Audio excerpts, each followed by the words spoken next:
Welcome back. For some, nothing says I love you quite like a gadget. Here to tell us about some cool ones to put under the tree is tech expert and publisher of Stuff magazine, Toby Shapshak. Thanks for joining us. Hello. Right.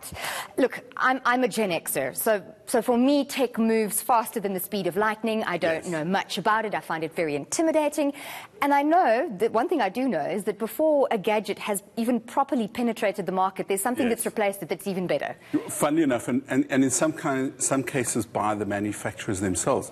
Let's start with drones, because, of course, that's what people really... That's huge. They really love that. That is the DJI Mavic Air. I mean, look at the size of that. You know, there was a time where drones were huge, big things.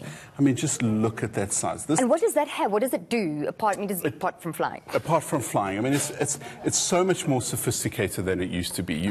Wherever you take off from, that's where the drone will land back. If it loses signal, if you don't know how to fly it, if you're near Gatwick, anything like that. It'll navigate. It'll come back to you like a boomerang. Does it have a camera? It's got a built-in camera in the front over there. And what it's housed in is a clever little thing called a gimbal. Now, what DJI have done is they've created a gimbal that you can use to power, to control your phone. So what you do is you put your phone into the gimbal, and you can use this device, this is a new device of theirs, to take pictures while you're on the move. You walk around. Oh my goodness! On the one hand, you're controlling the drone, and the other one is. So you can see I'm controlling it with my hand. Incredible. You can move it up and down. But it's kind of the thing. You're going on a holiday. You want to follow your kids. You want to see what they're doing. It's in the TV industry. It would be called a steady cam. It's a system that controls the motion of the camera. You use your thumb to control it. You obviously use the camera on the phone, because the cameras on the phones are so sophisticated. But that's one of the spin-offs that's come out of DJI's drones. I mean, look at the size of that, right? What would that set you back? Because that looks very expensive. It's not as expensive as you would remember. You have to forgive me. I'm going to just page to the back of Stuff magazine. If in doubt, of course, you can always give people a copy of Stuff magazine for Christmas. And I will tell you exactly. And then make them buy their own tech. Exactly. It's about 14,000 Rand. 14,000 Rand. So that's not just your average under the Christmas tree gift. That's something very special. Now, this is the Tello. It's made by a different manufacturer. It's probably the smallest of them all. It costs 2,000 Rand. It's also got a little camera and some bottom cameras. But it's really fantastic. People love drones. If you want to really get into drones, I mean, the top of the range DJI can cost 60,000 Rand and more. But those are the very professional ones that you see, all of those amazing aerial shots that look like they're shot by a helicopter. These are the kinds of consumer level technology that people want. The other thing people are always looking for is a phone, aren't they?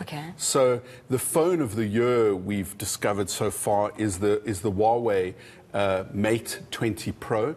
Unbelievable device. The cameras are something else. 3 cameras in the back with a flash.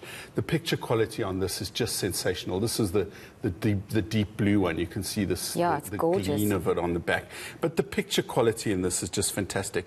What's different about Huawei, who've recently become the global #2, is that the fingerprint reader's there in the middle of the screen. You can swipe it up. The picture quality is great. It's a high definition screen of enormous quality.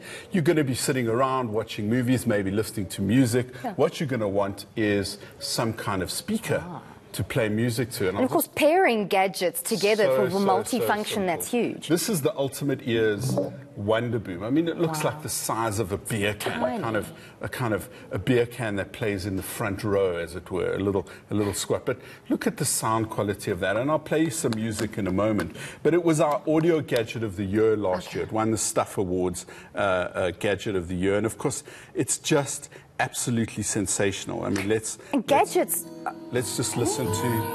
Wow, that is very good quality. I mean, that's incredible. That's something sound that good can come out of something so small. Indeed, and I've turned it down. I mean, good old ironic. And I mean, that functions as a gift across all age ranges. Absolutely. That's not geared specifically towards adults or kids, or anyone would want that. And under 1,000 Rand from takealot.com. That's really not bad fantastic and waterproof. So that's the other thing I wanted to ask you is, in terms of tech, we know a lot of other places get gadgetry and tech first. It's released in the USA probably in most cases first. How far behind are we? Are we relatively on par? We're not as far behind as we used to be. There used to be a time where, I'll give you an instance. So this is the This is the Apple 10s. And there was a time where we would get that very late in the cycle. We got it in the second round of releases. America obviously gets things first, but we get it second. So we are increasingly not a top tier, but a second tier country in terms of all these kind of gadget releases. And of course, sort of internet purchasing being far more accessible these days, and especially if you're into gadgetry, that's where you're going to buy it, correct? Totally into it. I mean, all stores. I mean, either way is good. I think South Africans have discovered the convenience of e-commerce.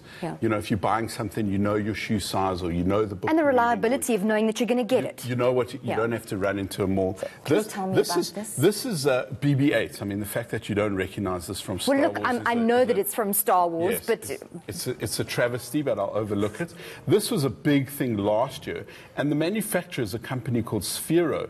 And they've made another couple of great gadgets. This one's called the Spark, and you can see all of the technology inside it and what goes on. So this might be a stupid question, but drives around. This is designed for kids to program robots, so you can teach yourself coding and programming and do things with it. And you can see the little wheels that make it turn, and things light up. And there's the weight at the bottom.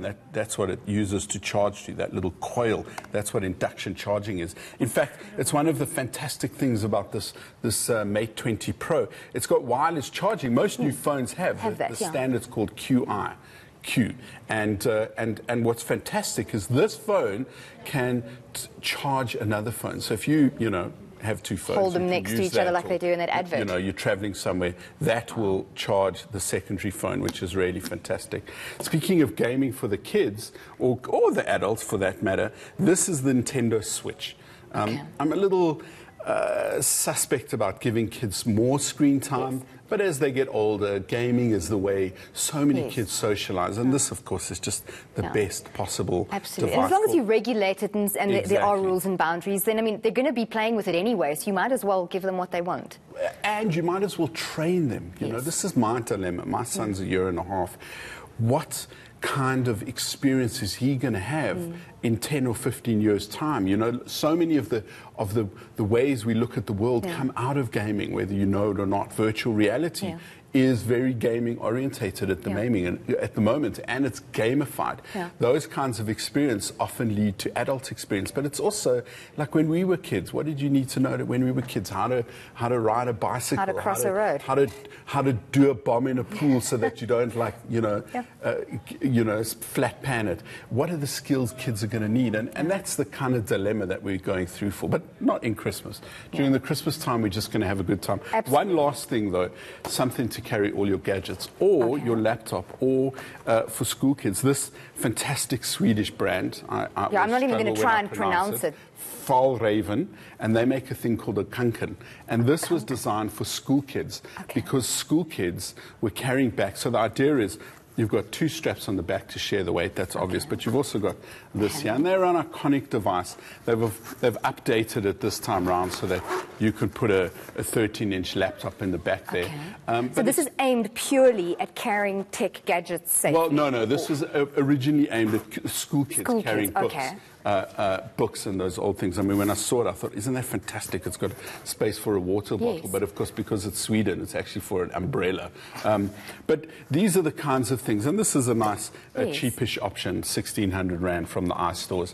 But you know, this is the time where people want to buy technology, and of course, TVs are always the big things people look at. And there's lots of discounts at this time of year. The savings are always fantastic, and if nothing else, you can always buy a copy of Stuff magazine. Toby, thank you as always. There you have it, mums, dads, grandparents, drones, speakers, whatever Star Wars stuff that was, and even tech stuff. Tech stuff. Tech stuff. There we go. That was tech expert and publisher of Stuff magazine, Toby Shapshak.